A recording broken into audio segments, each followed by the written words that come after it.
kababayan, magandang araw po sa lahat.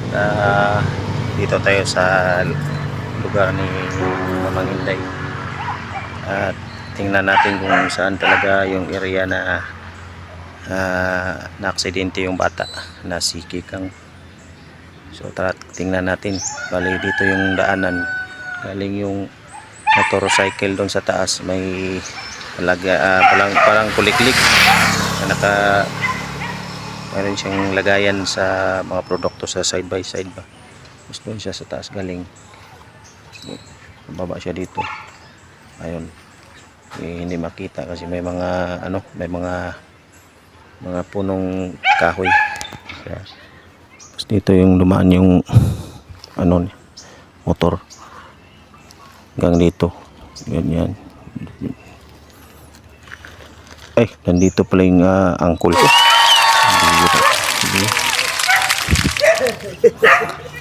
Cool. Ito yung na bangga yun si Kikang. Oh, diyan. Oh, ito si Uncle, nakita din niya yung pangyayari. Nakita mo ba, Uncle, yung bata? Si Antironimo. Antironimo Munit. Si Antimonit. Hey, bless ko, bless. Ikaw gamot. Sige lang. Kiss pa gani. Ay. Ito pala si Uncle Jerry. Diyan ang bahay ni Dongdong. Diyan na bangga yung bata. Andun pa rin sa ospital. Diyan pala si Dongdong. Tingnan natin yung area, mga kababayan. Ito.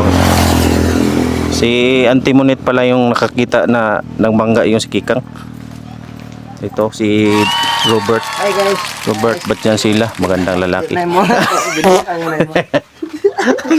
Troll. Yan si Brother Robert, pinsan ko.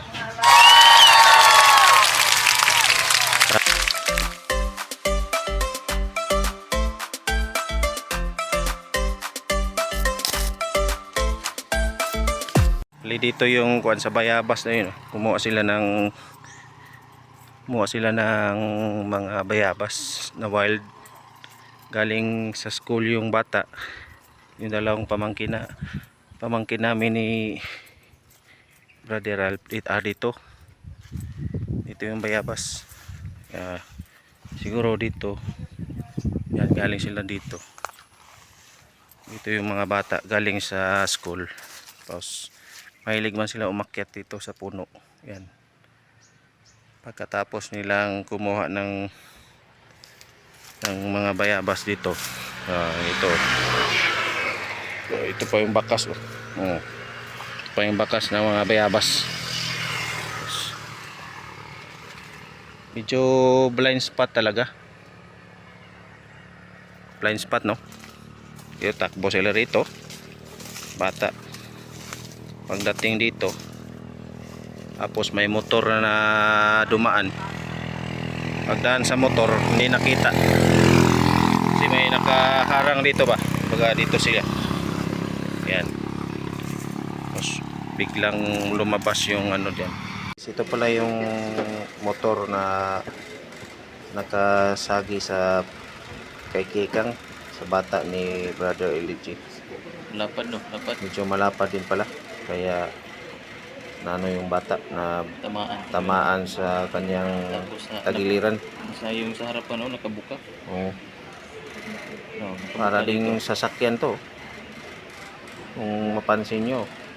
Tapos yung bata napakaliit niya. Blind spot yung may mga yung mga Galing sa school ng bata.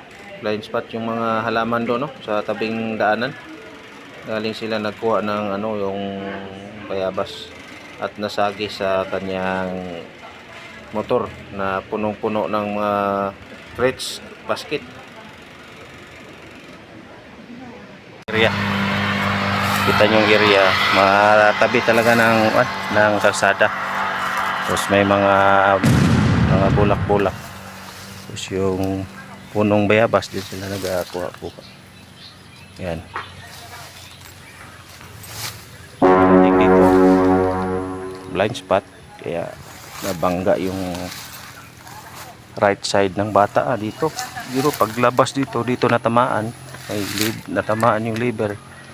Tapos Buti na lang yung liver niya naka-recover na. Nandun na sa SPMC. Ongoing na po yung kanyang recovery. Kasi may tubig yung likod ng baga. Yun na lang ang gamutin ng mga doktor doon. So pasalamat tayo kasi naka-recover na po siya. So mga kababayan, ipagdasal pa rin natin yung kalagayan ng bata. Kasi salamat din sa inyong pagdasal mga kababayan, mga kaibigan natin dyan, mga prayer warriors. So maraming salamat. Punta tayo doon sa bahay ni mama doon para makita natin yung area doon banda.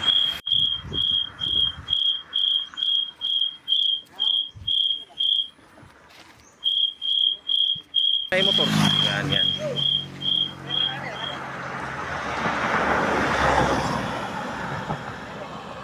Ito kasi tabi yung bahay ni Mamang. Ito yung bahay ni Kikang. Dito sila. Galing sa school.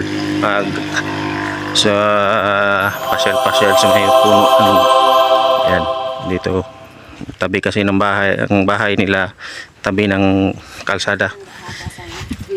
Pulpa kami. Kasi maraming karga ko. Pauwi na kami ng Takunan. Dito pala si Mamang.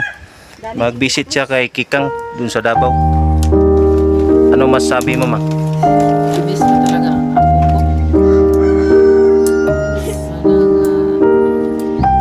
bisitahan ko siya sa ospital. Hanggang dito lang muna kasi alis kami. Punta si Mamang sa ospital. Tapos magmotor kami. Ibalik ko si Mamang dito. Magmotor kami dalawa. Kasi yung ganito nga sasakyan nanginit sa Davao City kaya sentro ng downtown. Kaya maraming salamat sa suporta at panonood. God bless. Shout out Brother LG, Ralph Averelia Vlogs at Pangili. Salamat sa inyo. God bless. Bye bye.